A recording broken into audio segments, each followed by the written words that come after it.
Good morning, everybody. This is DJ from Paranormal Response, and I wanted to take a minute here to just talk about some of the things here with my private sessions that I do. They kind of spill over into our investigations, especially when we're in this town, because it seems to be that the spirits in this shop are pretty much the same spirits that are in a lot of these businesses around town. And they're all connected in a way. And these sessions slash investigations have kind of turned into a puzzle.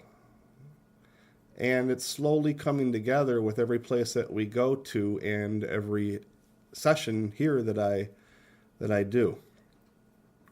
And I think that's pretty cool. And as long as the spirits are willing to talk to me and they don't mind their spirits, their spirits, they don't mind their story being told, I'm going to continue to do that.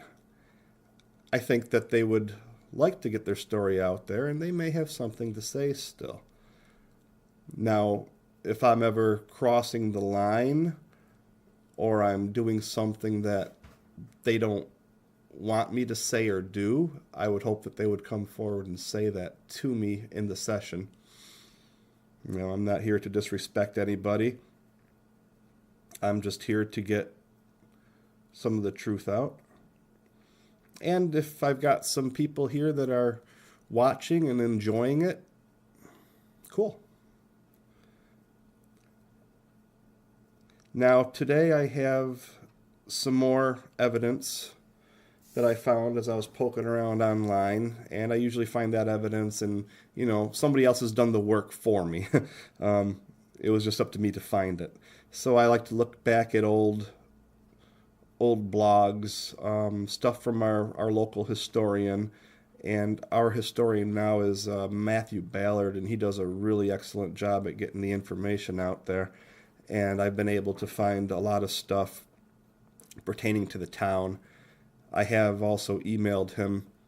I'd like to find more stuff about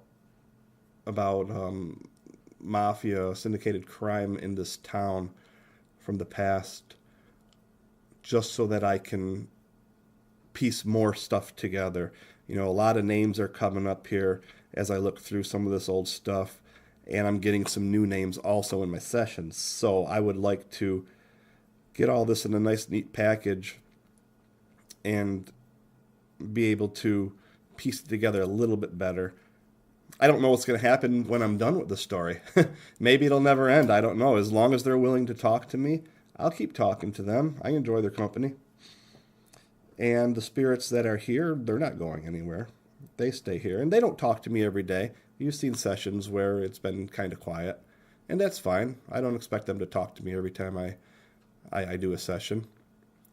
And there's a couple places in town that we're going to go to that predate the time period that seems to be coming out in the sessions that I'm doing now, which is the 30s.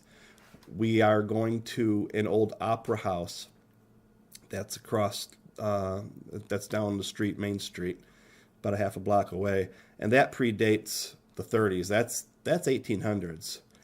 So it'll be interesting to see what happens when we go into there. And the place is absolutely beautiful.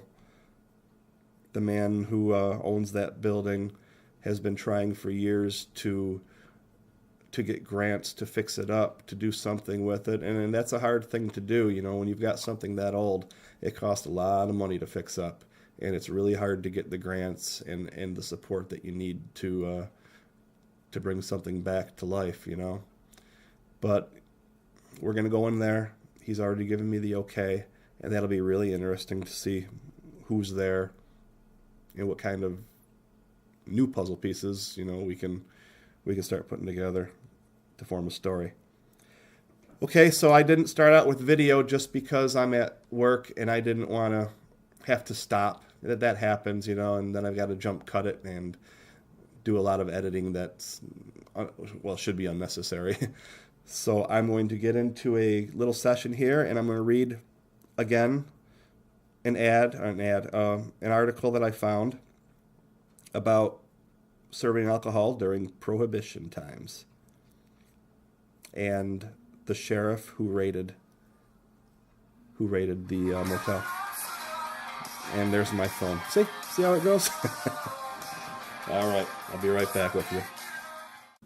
So let me open up the app. I'm going back with Matrix. I'm going to use it and abuse it until it don't work no more. Not to say that I won't try other things, but it's working well for these spirits, and I don't want to change it up. I don't have to. So I'm using the new box here. It's working great. It's a nice little radio. I've got it on eBay right now.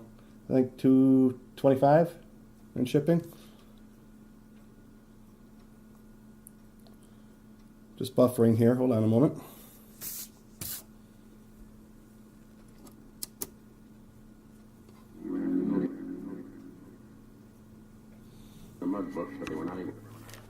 I'm going to get the task cam out here. I got to keep it away from my phone because it gets silly noises. It gets that interference sound. So I got to be mindful of that. There's too many things to be mindful of when you're doing this.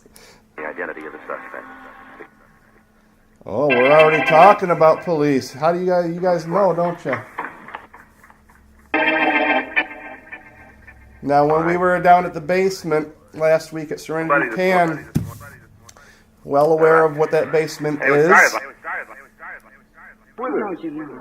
and what you guys did down there, and the fun that you had.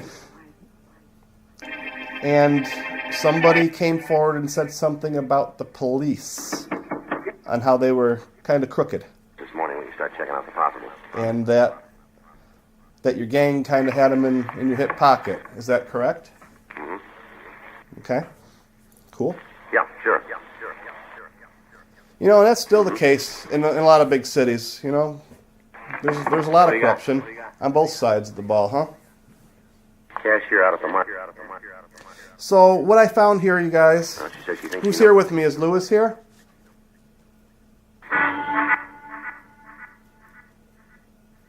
She was seated. The office in the rear of the store. Now look, Jimmy. Who is here with me right now?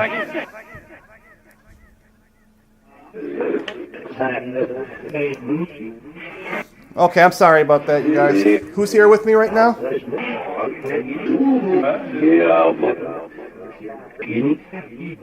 Hey, Jasper, I hear you in there, buddy. How you doing?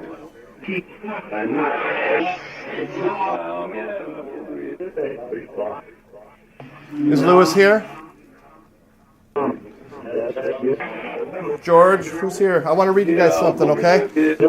Now, I think this article is directly related to the hotel, which is the place that we were in last weekend and we talked to you guys in the basement. I want to read you this article. It says, Hotel in Albion was raided by the sheriff for serving alcohol during Prohibition.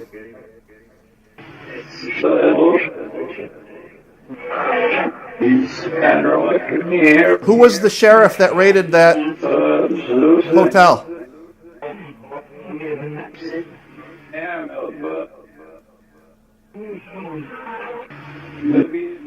Can you tell me the sheriff's name that raided that hotel?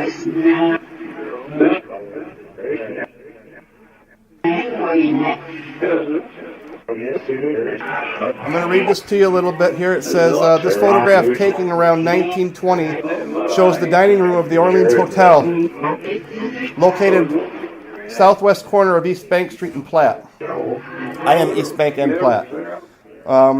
After the Platt House burned in the early... That's what it says. That makes no sense. Charles Harrington constructed this building 1862 to 1863, and he operated it as a hotel. The business was originally known as the Orleans House, but records seem to indicate that the name changed to the Orleans Hotel in the 1890s when Anson Dunshee took over ownership of the building. Now, I know that kind of predates this time period, but we're going to go a little bit further ahead. Fresh off the coattails of the 18th Amendment, the United States was enjoying the consequences of Prohibition when this photograph was taken. Other interior photographs of the Orleans Hotel show a bar void of liquor, bottles, and bar stools. It is no surprise perhaps that in 1922 the Orleans Hotel was one of 6 local businesses raided by the sheriff. And his name was what?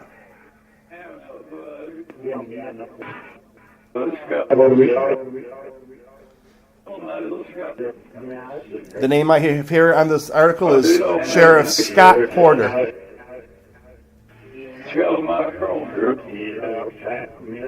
The hotel was raided under the suspicion of selling illegal, intoxicating liquor. Is there any other kind of liquor?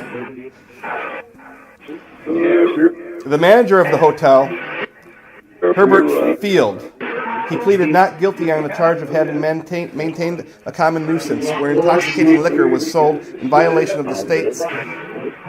Bartender Sylvester Bragg was also charged in connection with the illegal sale of liquor. He pleaded not guilty.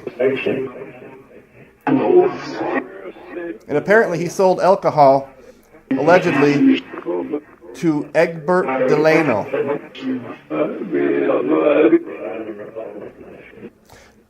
Do any of these names stand out to you guys? Do you know them?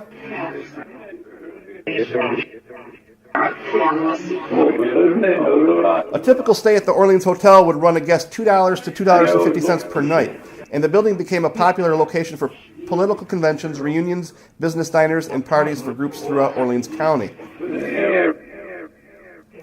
On President 8th, 1920, can you guys tell me the president who stayed at the Orleans Hotel?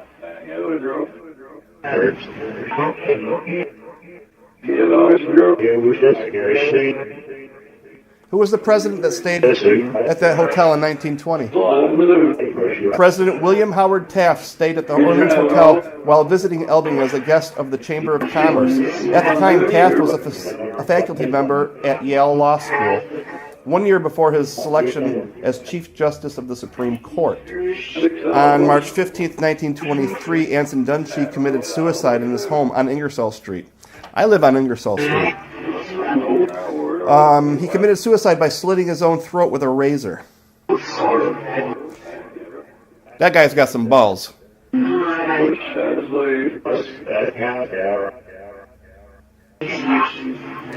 hotel closed its doors immediately following the tragedy, and Albion remained particularly void of hotel accommodations until William Lissett leased the McMahon Hotel on Main Street. Anson's widow would later lease the Orleans Hotel to J.J. Collins. And that's the article, guys. Is that true, as you know it? I'll show you a picture. I'll try to post it up anyway.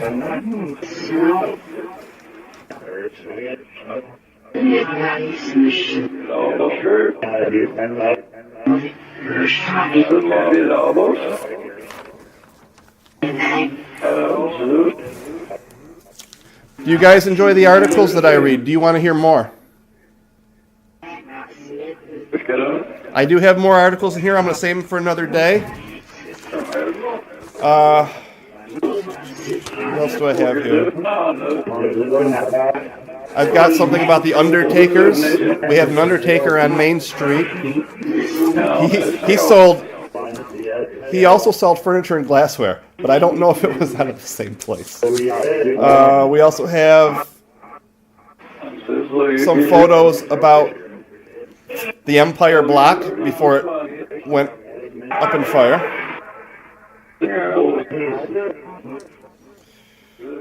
This is more so probably your time period.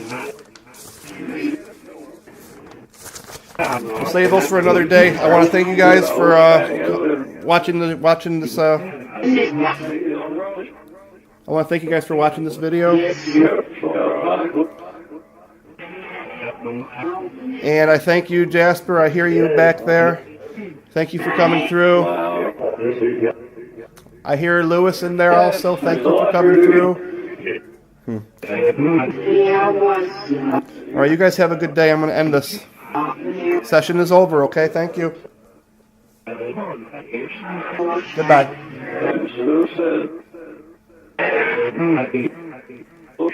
Lewis said what?